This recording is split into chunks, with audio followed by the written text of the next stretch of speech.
오늘은 말씀으로 살다라는 제목으로 하나님의 말씀을 전하려고 합니다. 오늘은 특별히 이번 주일은 추석 명절의 끝자락에 있는 주일입니다. 여러분들 추석 명절 즐겁게 보내고 계신가요? 죄송합니다. 괜한 걸 물어서 죄송합니다. 네, 저도 오랜만에 추석 명절을 맞이하여서요, 큰 집과 외갓집에 들려 오랜만에 친척들과 교제하고 즐거운 시간을 보내고 맛있는 것도 먹고 살도 조금 쪄서 돌아왔습니다. 원래 풍성했기에 더 쪘는지 티가 안 날 수는 있지만 조금 쪄서 돌아왔습니다. 이렇게 추석 명절이 되면은요, 저 같은 경우 저희 집안의 유일한 기독교인이자 교회 다니는 사람 하나 없는 집안에서 나온 목회자이기 때문에 다양한 질문 공격을 당하고는 합니다. 이러한 공격이 때로는 부담스럽고 불편할 때도 있지만 또 긍정적인 효과를 줄 때가 있는데요, 예를 들자면 이런 경우입니다. 저희 큰 집에서 제 위로 2명의 형은요, 결혼을 했습니다. 이 이야기인 즉슨 이제 결혼 압박이 저를 향할 때가 되었다는 얘기죠. 그럼 이제 명절에서 좀 식사를 하고 분위기가 무르익으면 친척들이 저에게 물어봅니다. 승균이도 이제 슬슬 갈 때 되지 않았나? 그럼 저는 이렇게 대답합니다. 전도사는 원래 좀 늦게 가요. 거짓말입니다. 부끄러운 고백이지만 거짓말입니다.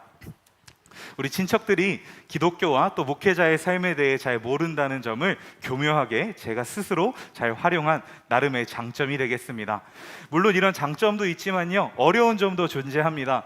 그런 경우가 대부분 어르신들이 술을 한 잔 거나하게 하시고 나도 어릴 때 교회 다 다녀봤어! 라면서 운을 떼실 때입니다. 어른들은, 특별히 저희의 부모 세대들은 대부분 한 번쯤 교회를 다녀봤습니다. 공부를 가르쳐주는 곳이 없던 시절에 교회에서는 학생들에게 공부를 가르쳐주고, 먹을 것이 없던 시절에 교회에서는 학생들에게 간식을 주며 나름의 선교 전략으로 전도 방법으로 활용했기 때문에 저희 부모님 세대는 대부분 한 번쯤은 교회를 다녀봤습니다. 그런데 문제는 한 번쯤 교회 문턱을 넘어본 것이지 그들이 신앙생활을 했다던가 또는 교회를 제대로 다닌 것은 결코 아닙니다. 그런데 이런 분들이 교회에 대해서 마치 목회자인 저보다 교회에 대해서 잘 알고 하나님에 대해서 잘 아는 것처럼 이야기하면 저는 좀 곤란하고 당황스러울 때가 많이 있습니다. 왜 불편할까요? 왜 곤란하고 당황스러울까요? 이분들이 교회를 다녀본 것이지 하나님을 만난 것이 아니기 때문입니다. 이분들이 교회에서 본인들이 누리고자 하는 것을 누렸을 뿐 스스로 성도되거나 교회돼 본 적이 없기 때문입니다. 그런데요, 여러분, 만약 이 질문을 여러분들에게 던진다면 여러분들은 담대하게 아멘이라고 응답하실 수 있으시겠습니까? 여러분은 스스로 성도되었다고 자신하십니까? 여러분은 스스로 교회되었다고 자신하시나요? 아멘이 한 분밖에 안 나왔습니다. 그 이유는 여러분들 스스로 자신이 없고, 또 한 가지, 우리에게 알게 모르게 부재한 신앙의 기독교인의 가장 중요한 한 가지 영역이 있기 때문인데요, 오늘은 그것에 대해서 여러분들과 본문 말씀을 주제로 이야기 나누려고 합니다. 오늘의 본문은 그런 이야기를 하고 있거든요. 그래서 부디 오늘 말씀이 끝나고 여러분들에게 이 말씀을 마무리하며 동일한 질문을 던졌을 때 담대하게 아멘이라고 외칠 수 있는 이 자리에 모인 저와 여러분들 될 수 있기를 소망합니다. 아멘. 네, 오늘의 본문 신명기 6장 5절로 9절은요 쉐마 이스라엘, 들으라 이스라엘이라는 별명을 가지고 있는 본문입니다. 오늘의 본문 신명기 6장 5절로 9절 다 같이 한 번 더 읽어보려고 하는데요, 오늘의 본문 신명기 6장 5절로 9절 한 목소리로 읽겠습니다. 시작. 너는 마음을 다하고 뜻을 다하고 힘을 다하여 내 하나님 여호와를 사랑하라. 네, 여러분한테 나오는군요. 저한테만 안 나왔어요. 죄송합니다. 6절부터 다시 읽겠습니다. 오늘 내가 내게 명하는 이 말씀을 너는 마음에 새기고 내 자녀에게 부지런히 가르치며 집에 앉았을 때에든지 길을 갈 때에든지 누워있을 때에든지 일어날 때에든지 이 말씀을 강론할 것이며, 너는 또 그것을 내 손목에 매어 기호를 삼으며 내 미간에 붙여 표로 삼고 또 내 집 문설주와 바깥문에 기록할지니라. 아멘.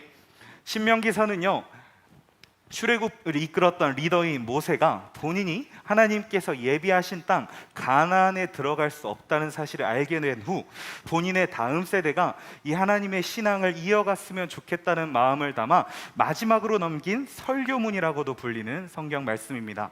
그 중에서도 신명기 6장 5절로 9절 이 쉐마의 말씀은요, 신명기에 나와 있는 모세의 메시지를 압축하여 엑기스를 뽑아낸다면 바로 이 쉐마의 말씀일 거다라고들 이야기할 만큼 이 신명기에 굉장히 주제가 되는 말씀인데요, 이 말씀의 핵심 키워드는 두 가지입니다. 사랑 그리고 말씀입니다.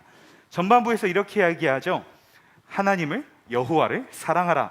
그 뒤에서 이렇게 이야기합니다. 말씀을 읽고 강론하고 지켜라.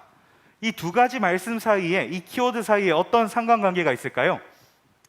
바로 하나님의 말씀은 하나님께서 인간을 너무나도 사랑하셔서 주신 사랑으로 인해 지어진 말씀입니다. 즉 말씀이란 하나님의 인간을 향한 사랑법이라는 뜻이겠죠. 그렇다면 역으로 이제는 그 말씀을 받은 우리들이 그 말씀을 읽고 가르치고 지킴을 통하여 하나님께 다시 사랑을 올려드려라. 그것이 인간이 하나님께 사랑을 올려드리는 사랑법이다라고 하는 이야기입니다. 이만큼 말씀은 중요합니다. 이만큼 우리가 신앙생활하는 데 있어서 말씀보다 중요한 것은 없다고도 할 수 있겠습니다. 그렇다면 모세 이후, 즉 모세와 함께 시대를 지나서 모세 이후 세대, 그 다음 세대는 이 말씀을 잘 지켜서 하나님과 은혜롭고 행복하고 재미지게 평생을 살아갔을까요? 안타깝게도 그런 전래동화와 같은 일은 일어나지 않았습니다. 그 이후의 이야기인 사사기의 말씀을 함께 보려고 하는데요, 사사기 2장 10절의 말씀 함께 보도록 하겠습니다. 함께 읽습니다. 그 세대의 사람도 다 그 조상들에게로 돌아갔고 그 후에 일어난 다른 세대는 여호와를 알지 못하며 여호와께서 이스라엘을 위하여 행하신 일도 알지 못하였더라. 아멘. 이 사사시대는요, 모세 이후, 여호수아 이후 정복 전쟁을 끝내고 하나님께서 예비하신 가나안 땅에 정착하여 이스라엘이 생성되고 있었던 그 시대를 담은 성경책입니다. 그리고 이곳에서 말씀은 이렇게 이야기하고 있죠. 그들이 다, 앞세대들이 다 하나님께로 돌아갔고 이 세대는 사사시대에 있었던 사람들은 여호와를 알지 못했으며 여호와께서 행하신 일조차 알지 못했더라. 이것이 무엇을 의미할까요? 그 이전 세대가, 모세로부터 이 말씀을 받은 세대가 이 말씀을 지키지 않았다라는 것이 되겠습니다. 이 말씀을 읽고 지키고 가르쳤다면 모세의 다음 세대로, 그 다음 세대로, 또 다음 세대로 전해져서 이 시대까지 모든 사람들이 여호와를 알아야 할 것이며 여호와께서 행하신 일을 알아야 할 것인데 그것이 전해지지 않았기에 이 사사시대에 살았던 사람들은 여호와도 알지 못하고 여호와께서 행한 일도 알지 못했던 것입니다. 이러한 사사시대 어땠을까요? 성경은 사사시대를 자신의 소견에 옳은 대로 행했던 시대라고 서술하고 있습니다. 즉 하나님의 말씀이 아닌, 하나님의 방법이 아닌 인간의 방법으로 자신의 신리만을 위하여 살았던 시대라는 것입니다. 그렇게 죄악에 빠지면 하나님께서 이들을 불쌍히 여기셔서 사사라는 사람을 붙여서 이들을 구원하십니다. 하지만 얼마 못 가 이들은 다시금 죄악에 빠지고 다시금 하나님이 구원하시고 이 일을 수없이 반복했던, 그렇게 하나님의 마음을 너무나도 아프게 했던 세대가 바로 사사시대입니다. 말씀을 읽지 않은 세대라는 것이죠. 그렇다면 말씀을 잘 읽은 세대는 없을까요? 분명히 존재합니다. 예수님 시대에 바리새인이라는 사람들은 말씀을 잘 읽은 사람들입니다. 네? 바리새인이 말씀을 잘 읽은 사람들이라고요? 우리가 생각하고 있는 바리새인의 모습과는 조금 다르죠. 이 부분에 대해서 마태복음 23장 27절로 28절의 말씀을 통해서 여러분들과 계속해서 이야기 나누려고 합니다. 마태복음 23장 27절로 28절의 말씀 함께 읽습니다.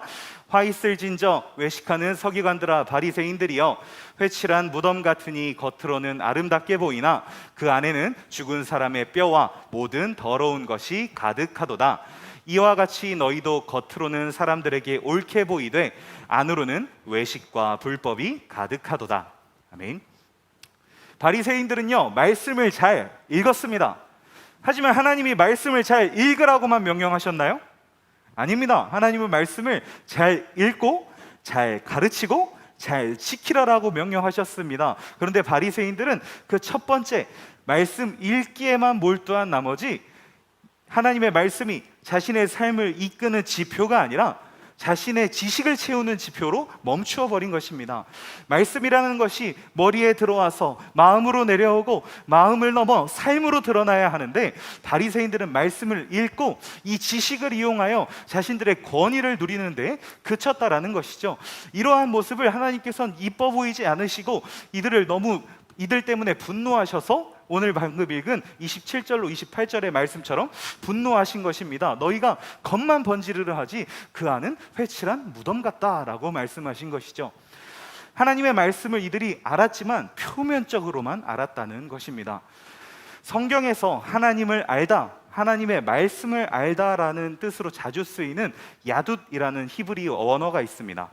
이 야둣이라는 뜻은요, 직역하면 알다가 맞습니다. 알다가 맞는데요, 문제는 직역했을 때입니다. 우리나라 말도 문자 그대로 보면 그 뜻을 갖고 있지만 깊이 있게 그 문장의 문맥을 살펴보고 또 이 뜻의 깊이 있는 의미를 알게 되면 뭔가 더 풍성한 의미가 있는 단어들이 있잖아요. 이것처럼 이 야둣이라는 단어도 직역하면 알다이지만 사실 이 야둣이라는 단어는요, 오랜 시간 함께 살아온 부부가 서로 알아가듯 알다 라는 의미를 가지고 있습니다. 즉 하나님께서 원하시는 하나님을 알고 하나님의 말씀을 아는 것이라는 것은요, 그냥 지식으로 아는 것이 아니라 오랜 시간 함께 살아온 부부가 서로에 대해서 하나씩 알아가고 이 알아감을 넘어서 닮아가는 것, 그런 것을 의미하는 것입니다. 그런데 바리새인들은 지식에서 그쳤기에 조금도 하나님을 닮은 하나님의 말씀을 따르는 삶을 살지 못했습니다. 바리새인들이 얼마나 죄악된 인생을 살아왔는지는 제가 이 자리에서 굳이 말하지 않더라도 다들 아실 것이라고 생각이 됩니다. 그런데요, 그렇다면 성경에는 이렇게 주님의 명령을 제대로 지키지 못한 사람들만 존재했을까요? 말씀을 읽지 않은 사람들, 말씀을 읽었으나 지키지 않은 사람들만 존재했을까요? 그렇지 않습니다. 성경에는 분명히 하나님의 마음을 시원케 해드린 말씀을 읽고 가르치고 지키는 모든 것을 잘 수행했던 사람들이 분명히 등장하는데요, 그중 대표적인 인물이 바로 지난 주일의 본문이었죠. 시편 119편을 기록한 다윗이라는 인물입니다. 시편 119편에서 다윗은 주님의 말씀이 내 길에 빛이고 등이다라고 고백합니다. 주님의 말씀이 너무 달아서 내게 꿀보다 더 달다고 고백을 하죠. 이 고백은요, 단순한 고백이 아닙니다. 사실 119편은 지난주에 설교 때 여러분 들으신 것처럼 176절이나 되는 굉장히 방대한 분량의 구절입니다. 그런데 이 176절에는요, 재미있는 비밀이 한 가지 숨겨져 있습니다. 이 176절은요, 그냥 쭉 176절로 기록된 것이 아니라요, 22가지의 문장이 있는, 8가지의 문장이 있는 문단이 22번에 걸쳐서 나열돼서 8 곱하기 22, 176절로 이루어져 있는 성경입니다. 그리고 이 22라는 숫자와 8이라는 숫자에 재미있는 사실이 숨겨져 있는데요, 이스라엘 말 히브리어의 알파벳은 총 22가지로 이루어져 있습니다. 그리고 이때 당시에 이스라엘에서 8이라는 숫자가 의미하는 것은 새로운 시작을 의미했던 것입니다. 즉 다윗은요, A라는 알파벳으로 8구절을 쓰고 B라는 알파벳으로 8구절을 쓰는 것을 반복함을 통해 자신이 사용할 수 있는 모든 언어를 동원해 하나님을 찬양한 것입니다. 하나님의 말씀에 대한 사랑을 고백한 것이죠. 그리고 매번 시작과 끝을 계속 하나님의 말씀으로 붙임을 통하여 하나님의 말씀이 내 전부다, 하나님의 말씀이 내 시작이다, 끝이자, 새 시작이자 끝이다라고 고백한 것입니다. 이것이 비단 언어의 고백이었을까요? 다윗이 입술로만 이렇게 번지르르하게 고백했던 것일까요? 그렇지 않습니다. 그렇다면 이 고백은 성경에 기록되지 않았을 것입니다. 하지만 하나님께서 이러한 다윗의 고백이 단순히 입술로만 하나님의 말씀을 찬양한 것이 아니라 다윗이 자신의 언어의 모든 것을 들여 하나님의 말씀에 대한 사랑을 고백했듯이 다윗이 자신의 일상을 들여, 인생을 들여 하나님에 대한 하나님의 말씀을 찬양한 것이라고 인정하셨고 그 고백을 기뻐 받으셨기 때문에 성경에 기록된 것입니다. 그리고 그뿐이겠습니까? 하나님께서는 다윗이 이끌었던 이스라엘을요, 전에 없던 부국강성한 국가로 세워주셨습니다. 또 그뿐이겠습니까? 다윗의 족보에서 하나님의 독생자 예수 그리스도를 나게 하셨습니다. 하나님께서는 하나님의 말씀에 자신의 일상을 담은, 자신의 인생을 건 다윗을 통해 일하신 것입니다. 저는 몇 개월 전 이 강단에서 제가 모태신앙이 아니며 안티크리스찬이었다가 청년이 되어 회심했다라는 이야기를 한 적이 있습니다. 그 이후에 저를 만난 청년들이 이런 질문을 자주 하더라고요. 어떻게 청년 때 처음 교회를 나가게 되셨어요? 어떻게 그렇게 늦게 신앙생활을 했는데 목회자가 되셨어요? 오늘은 이 질문들에 대한 이야기를 조금 나눠보려고 하는데요. 이 말이 사실입니다. 청년의 때가 되면은요, 내 자아가 내 머릿속에 가득합니다. 내 머릿속에 내가 아는 지식들이 넘쳐나고요, 이 이성으로 이해가 되지 않으면 무엇도 하지 않는 세대가 바로 청년의 때죠. 이 청년의 때까지 제 생각과 제 아집으로 똘똘 뭉쳐 있었던 제가 어떻게 하나님을 신뢰하고 하나님의 사람이 되었느냐 하면 바로 말씀입니다. 1년의 과정을 통해 처음 교회를 다니게 된 저는요, 여전히 제 아집으로 가득 차 있었기 때문에 이대로는 하나님을 온전히 믿을 수 없었습니다. 그래서 제가 선택한 것이 바로 이 성경이었습니다. 이 성경을 처음부터 끝까지 다 읽어봤을 때 이 말씀이 내 이성으로 이해가 된다면 그때부터 하나님을 믿겠다. 지금 생각해보면 제가 생각한 게 아니라 하나님이 저를 그렇게 이끄신 것이겠죠. 그렇게 저는 창세기부터 계시록까지 열심히 성경을 읽었습니다. 내 이성으로 받아들여지는지 확인하고 내 이성으로 받아들여지지 않는 것이 없는지 무수히 점검했습니다. 그런데요, 참 재밌게 우리나라의 이 시대의 역사와 방법으로는 이해할 수 없는 것들을 성경은 설명하고 있더라고요. 예를 들어 여러분, 영어 공부하기 싫죠? 그래요, 이제 영어 공부할 세대들이 다 지났구나. 저는 이 성경을 읽을 때 영어 공부를 해야만 했는데요, 영어 공부가 하기 너무 싫었어요. 도대체 영어는 누가 만든 거야? 했는데 성경에 보니까 바벨탑 사건 이후 하나님이 언어를 흩으셨다라고 기록되어 있더라고요. 이렇게 인간의 방법으로는 설명할 수 없는 일이 성경에서 설명되기도 했고요, 또 역으로 이 성경에 나와 있는 것 중에 너무 판타지스러워서 이게 정말 사실일까? 이런 일이 정말 일어났을까 싶은 것도 실제로 우리나라에 또 전 세계의 기록과 역사로 남아서 현재까지도 확인할 수 있는 것들이, 그런 이적들이 너무나도 많더라고요. 그렇게 이성적으로 성경을 받아들이기 시작하며 하루하루 지나가던 어느 날, 어느 순간 저는 이 말씀을 더 이상 성경책이 아니라 하나님의 말씀으로 받아들이고 있더라고요. 그렇게 세월이 지났습니다. 그렇게 오랜 세월도 아니었습니다. 신앙생활하고 1년이 조금 넘었을 지점에 하나님이 저를 목회자로 부르셨습니다. 이 지점에도 문제가 발생합니다. 목회자가 되려면요, 신학교도 들어가야 되고요, 뭐 여기저기 다양한 기관에서 인터뷰를 해야 됩니다. 인터뷰를 할 때마다 면접관들이 저한테 이걸 질문합니다. 신앙생활한 지 1년밖에 안 됐는데, 2년밖에 안 됐는데 목회자가 될 자격이 있다고 생각하니? 저는 하나님이 저를 부르셨다라고 확신했기 때문에 그 자리에 있었지만 그분들은 제가 받은 응답을 받은 것이 아니었기 때문에 저에게 이러한 잣대를 들이댈 수밖에 없었습니다. 설상가상으로요, 제가 처음으로 부임한 목회제에서 제 팀장 목사님은 저를 어찌나 목회자로 인정하지 않았던지 저에게 온갖 굳은 일을 다 시켰지만 목회에 대해서, 사역에 대해서 경험하고 공부할 기회는 제공하지 않으셨습니다. 게다가요, 제가 모교회 출신 사역자라는 것을 이유 삼아서 공개적인 자리에서, 이런 자리예요, 이런 자리에서 청년들이 다 모인 자리에서 김승균 전사님을 그냥 옛날처럼 형이나 오빠라고 불러라 라고까지 말씀하셨습니다. 자존심이 너무 상했습니다. 내가 할 수 있는 것들이 있는데 그 모든 것들을 다 내려놓고 하나님이 시키셔서 명령하셔서 이 자리에 왔는데 내가 이런 수모를 겪어야 한다니라며 기분이 너무 나빴습니다. 제가 무엇을 할 수 있었을까요? 제가 기분 나쁘다고 그 목사님한테 가가지고 목사님 어떻게 그러실 수 있으세요? 라고 할 수 있었겠습니까? 저에게 그런 용기는 없었습니다. 제가 할 수 있었던 건 단 하나, 인정받을 때까지 열심히 하는 거였습니다. 그래서 저는 사역을 참 열심히 했습니다. 사례도 제대로 받지 못했던 1년 차에 매일같이 사무실에 나가서 목사님, 전사님들이 하시는 일을 돕고 주어지는 일을 감당했습니다. 그리고 그게 쌓이고 쌓여서요, 참 감사하게도 제가 했던 사역들은, 제가 했던 일들은 다 좋은 결과를 낼 수 있었습니다. 그렇게 스스로 성장하고 있다, 이렇게 한 걸음 한 걸음 나아가다 보면 나도 인정받을 수 있는 날이 오겠다라며 스스로를 칭찬하고 있던 어느 날, 저를 언제나 지지하고 격려해 주시던 한 전도사님이 저에게 할 얘기가 있다며 부르셨습니다. 전도사님, 저는 전도사님을 참 좋아하고 전도사님이 잘 됐으면 좋겠어요. 그런데 요즘 전도사님 사역에서 은혜가 되지 않아요. 이게 무슨 일일까요? 무슨 말일까요?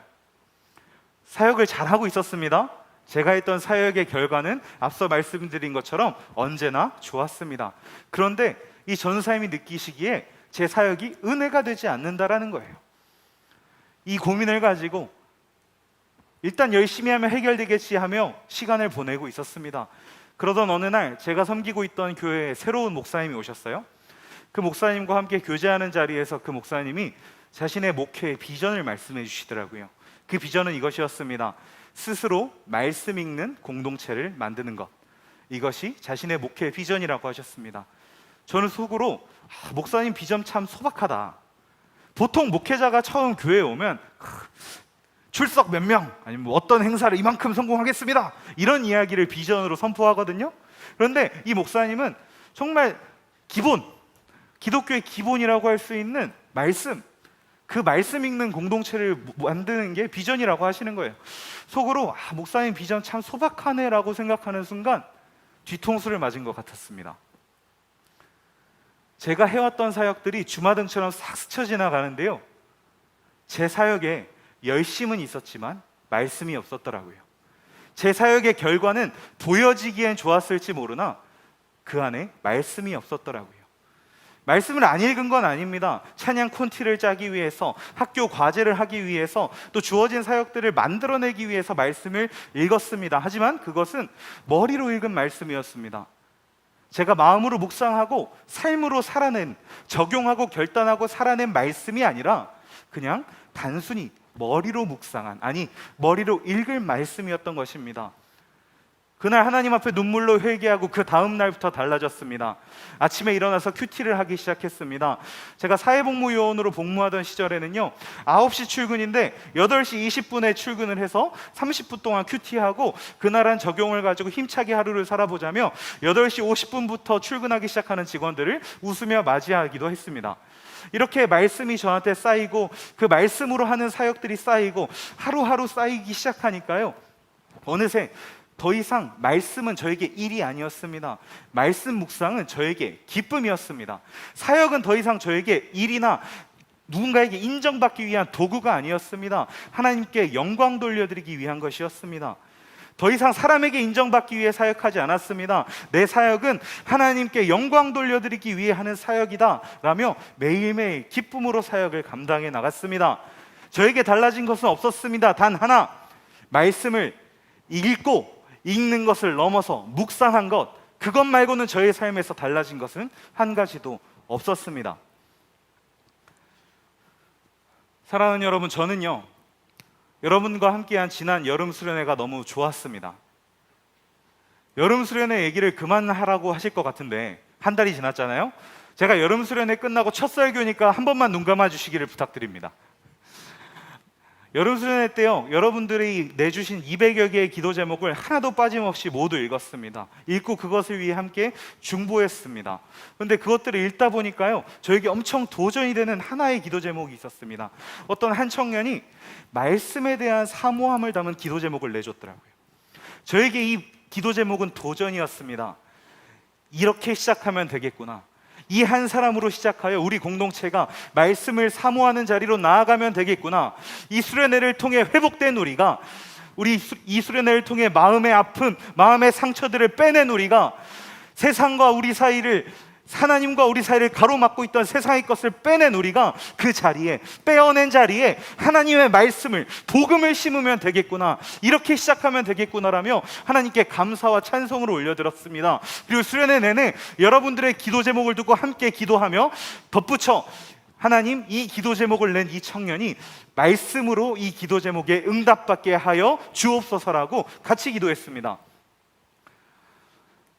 반드시 기억하시기 바랍니다. 여러분, 반드시 기억하시기 바랍니다. 성경 속에서요, 하나님의 말씀을 읽지 않았는데 쓰임받았던 사람은 없습니다.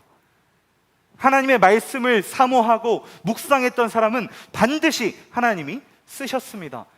우리가 옳은 교회의 모델로 초대교회를 많이 이야기하죠. 초대교회는요, 말씀에 대한 사랑이 충만했던 교회입니다. 이 말씀을 주야로 묵상했기에 하나님이 초대교회를 오늘날까지 이어오는 교회의 모델 삼아 주신 것입니다.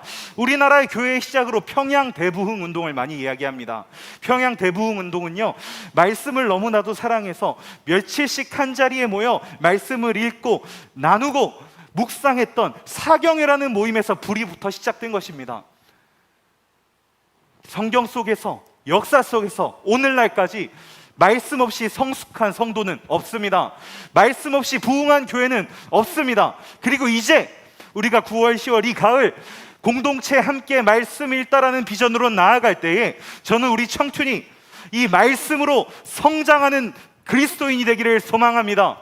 우리 공동체가 이 말씀으로 부흥하는 교회가 되기를 축복합니다.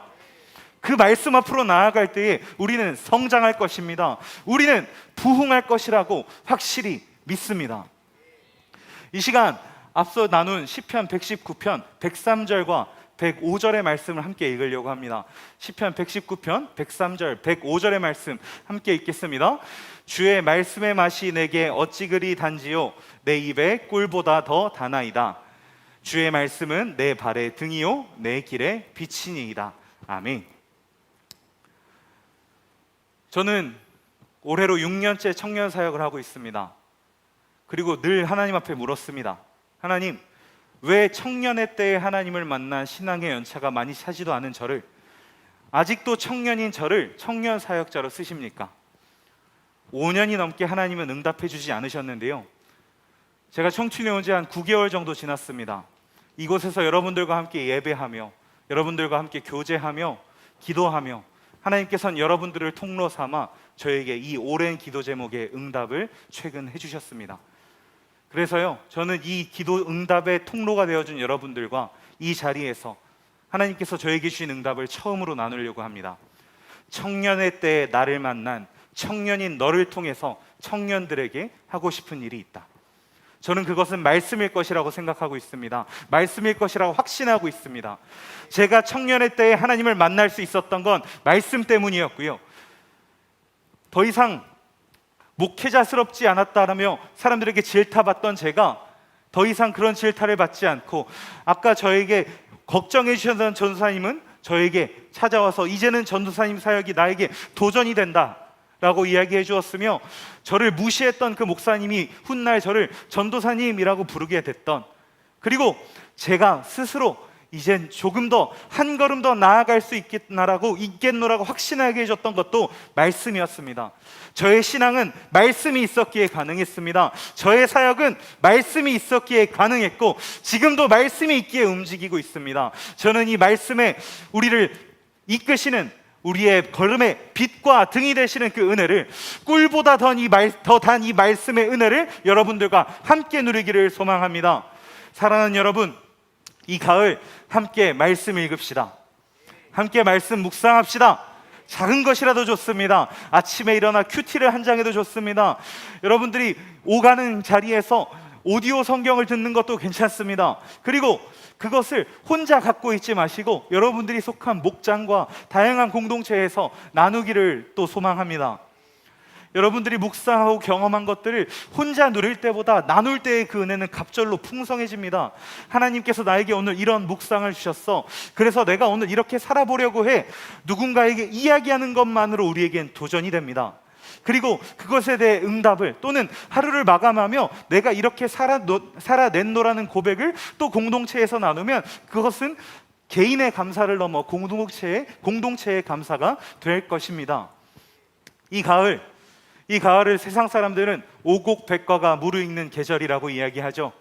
저는 우리 사랑하는 청년들이 이 가을, 이 9월, 10월, 그리고 앞으로 영원토록 다른 무엇이 아닌 말씀 묵상으로 무르익기를 소망합니다.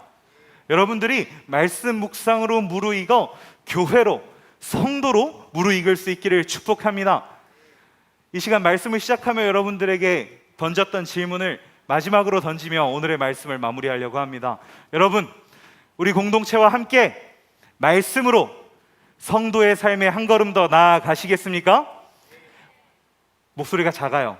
다시 한번 질문하겠습니다. 사랑하는 여러분, 우리 공동체와 함께 말씀으로 성도로 한 걸음 더 나아가시겠습니까?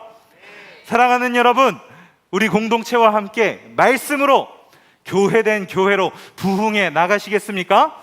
아멘. 이 말씀의 은혜가, 말씀으로 인해 성도되고 교회되는 은혜가, 말씀으로 살아가는 은혜가 이 자리에 모인 저와 여러분들에게 가득 넘쳐 흐르기를 주님의 이름으로 간절히 축복합니다. 기도하겠습니다. 하나님 아버지, 오늘도 우리가 말씀 앞으로 나아갑니다.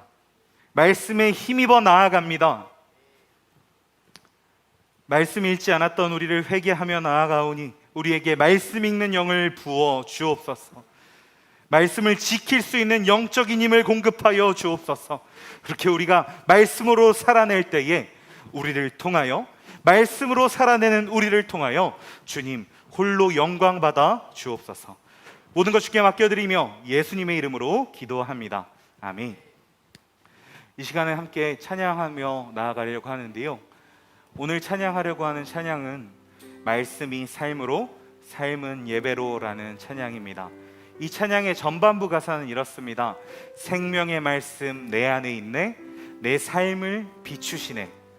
천지를 만드신 그 말씀이 내 안에 역사하시네. 아버지를 예배케 하네. 우리에게 주어진 그 말씀은요, 하나님의 사랑입니다. 그리고 그 말씀은 다른 누가 아닌 천지를 만드시고 우리가 우리의 방법으로 우려하고 있는 모든 상황의 창조자 되시는, 그 상황의 주인 되시는, 그 상황보다 높으신 주님께서 우리에게 주신 것입니다. 우리가 그 말씀을 우리 안에 받아들일 때에, 우리가 이 말씀으로 살아낼 때에 하나님께서는 우리를 통하여 반드시 일하실 것입니다. 후렴의 고백입니다. 말씀이 삶으로, 삶은 예배로. 말씀이 삶으로, 삶은 예배로. 저는 우리들의 삶이 말씀으로 충만한 삶이 되기를 축복합니다.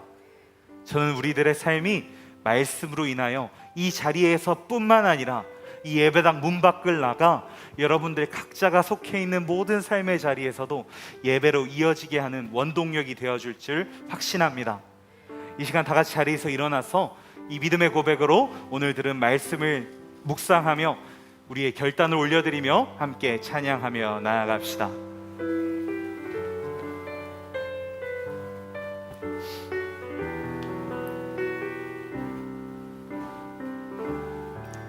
생명의 말씀, 생명의 말씀 내 안에 있네. 내 삶을 비추시네.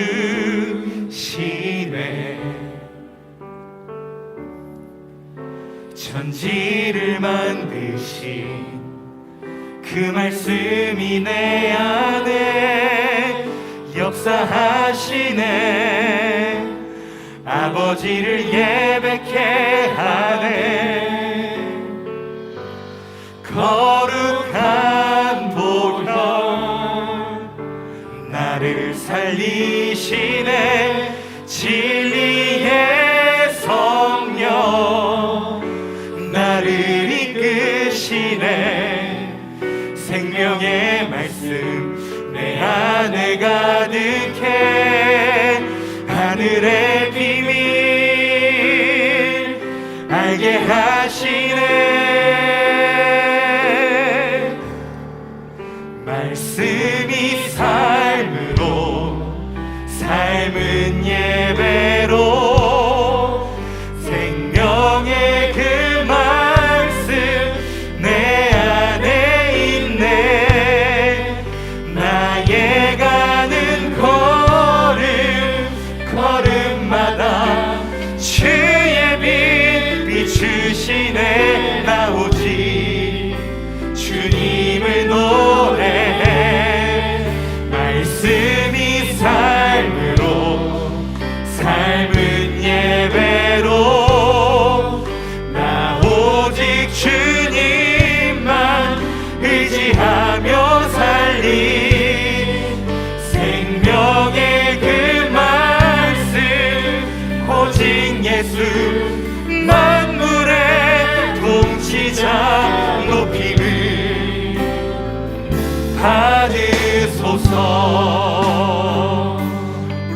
말씀에 대한 사모함을 담아 처음부터 노래합니다.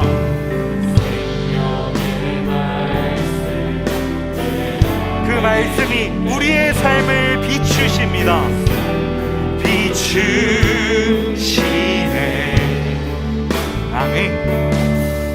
천지를 만드신 그 말씀이 내 안에 역사하시네.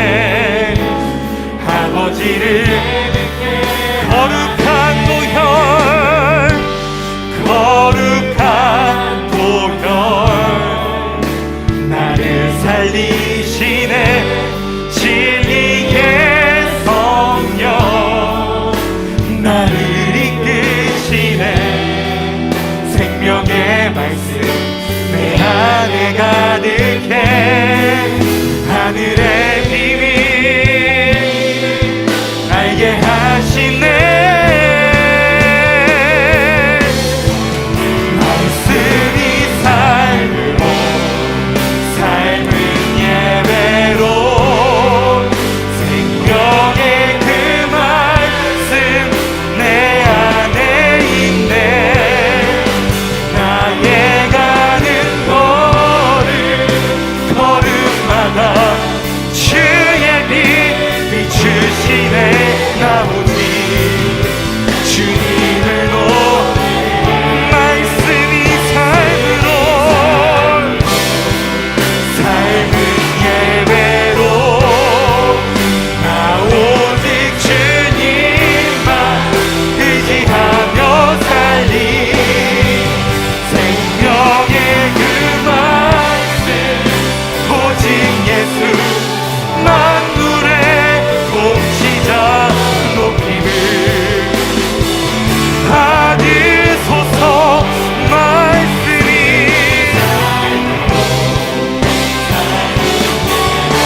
주님의 말씀이 우리를 이끄시는 줄 믿습니다. 내 안에 있네. 나의 가는 걸음 걸음마다 주의 빛 비추시네. 나 오직 주님을 노래해. 말씀이 삶으로, 삶은 예배로, 나 오직 주님만 의지하며 살리. 생명의 그 말씀 오직 예수, 만물의 통치자 높임을. 우리의 목소리로 고백합니다. 말씀이 삶으로, 삶은 예배로, 생명의 그 말씀 내 안에 있네. 나의 가는 걸음 걸음마다 주의 빛 비추시네. 나 오직 주님을 노래해. 말씀이 삶으로, 삶은 예배로, 나 오직 주님만 의지하며 살리. 생명의 그 말씀 오직 예수, 만물의 통치자 높임을 받으소서. 이 시간 함께 기도하기 원합니다. 사랑하는 여러분, 말씀으로 살다, 이 고백은 제 신앙의 고백입니다. 그리고 오늘 이 자리에서 저는 이 제 신앙의 고백을 여러분들과 함께 걸어가기를 소망하며 말씀을 선포했습니다. 이 시간 함께 기도합시다. 하나님, 나에게 말씀 읽는 영을 허락하여 주옵소서. 나에게 말씀을 전하는 영을 허락하여 주옵소서. 우리에게 말씀대로 살아가게 하여 주옵소서. 주님의 말씀이 우리의 삶이 되기 원합니다. 우리의 삶이 주님을 향한 예배가 되길 원합니다. 주님, 우리를 인도하여 주옵소서. 우리 시간 주여 한번 간절히 부르고 기도하며 나아갑니다. 주여, 하나님 아버지, 우리가 주님의 말씀 앞에 나아갑니다. 우리가 그 말씀을 의지합니다. 아버지의 말씀이 삶이 되게 하시고 말씀이 예배가 되게 하여 주시오. 주여, 말씀을 주시기를 원합니다. 주님의 말씀을 사모함으로 나아갑니다. 주님의 말씀으로 나아갑니다. 주여 우리를 나아주시옵소서. 주여 우리를 나아주시옵소서. 주여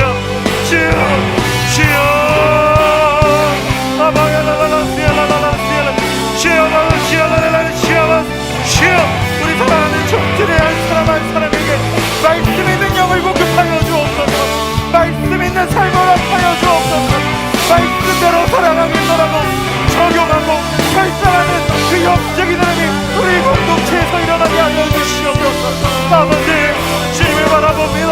주님을 의지합니다. 주님, 우리 공동체에 이 자리에서 간절히 기도하는 한 사람 한 사람 주님의 영에게 그 은혜를, 그 고백을 허락하여 주옵소서.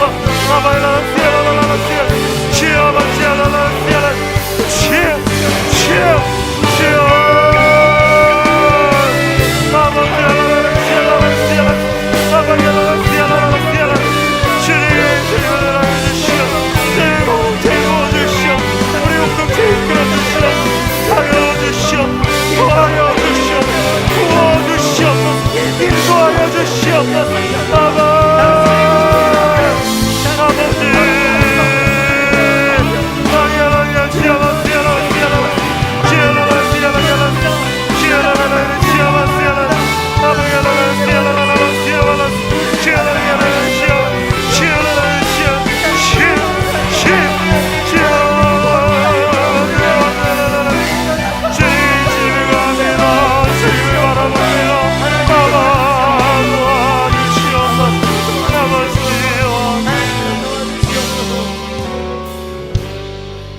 사랑하는 여러분, 이 시간 한 번 더 기도하기 원합니다. 사실 우리 중에 말씀이 소중하다는 걸 모르는 사람은 없습니다. 그리스도인이 말씀을 읽어야 한다는 걸 모르는 사람은 없습니다. 하지만 우리는 말씀 앞에 나아가지 않습니다. 말씀을 읽지 않습니다. 말씀을 묵상하지 않습니다. 왜인가요? 사탄이 우리와 하나님 사이가 말씀으로 가까워지는 것을 원하지 않기 때문입니다. 사랑하는 여러분, 이 시간 두 손을 하나님 향해 높이 들고 대적하며 기도합시다. 예수 그리스도 이름으로 명하노니 우리와 하나님 사이를 가로막는 모든 것들은 물러갈지어다. 예수 그리스도 이름으로 명하노니 우리가 말씀 읽지 못하게 하는, 우리의 영을 혼탁하게 하는 모든 것들은 떠나갈지어다. 하나님, 우리에게 부어주옵소서. 말씀 읽는 영을 공급하여 주옵소서. 말씀이 충만케 되어 더 이상 사탄이 우리 안에 틈탈 자리조차 있지 없을 수 있도록 주님, 우리 안을 말씀으로 충만케 하여 주옵소서. 우리 시간 주여 세번 간절히 부르고 기도하며 나아갑니다. 주여, 주여,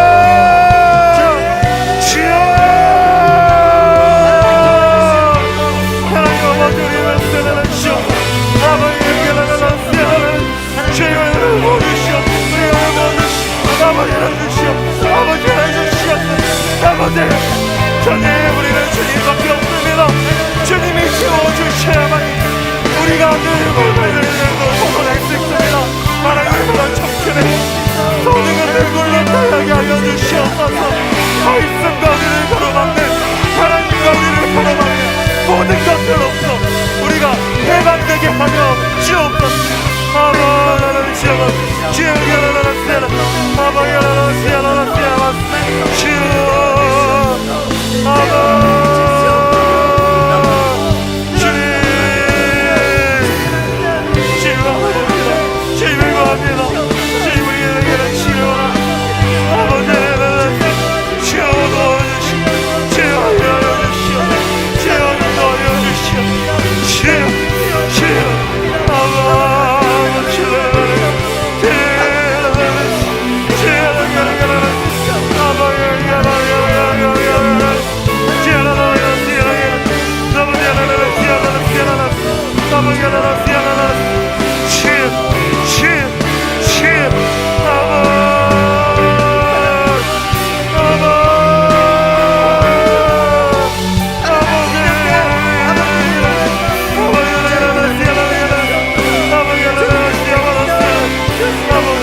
하나님 아버지,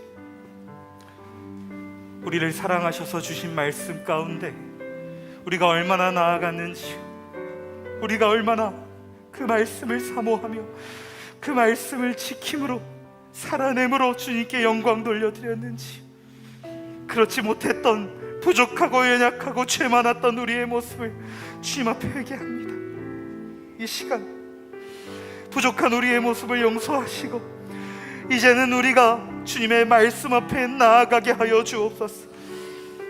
말씀을 읽게 하여 주시고 말씀을 묵상하게 하여 주시고 그 생명의 말씀이 우리의 머리를 넘어 마음을 넘어 삶으로 살아내게 사라지게 하여 주옵소서. 오직 주님만을 바라보니 주님 우리에게 그 영적인 힘을 공급하여 주옵소서. 말씀이 삶이 되게 하여 주옵소서.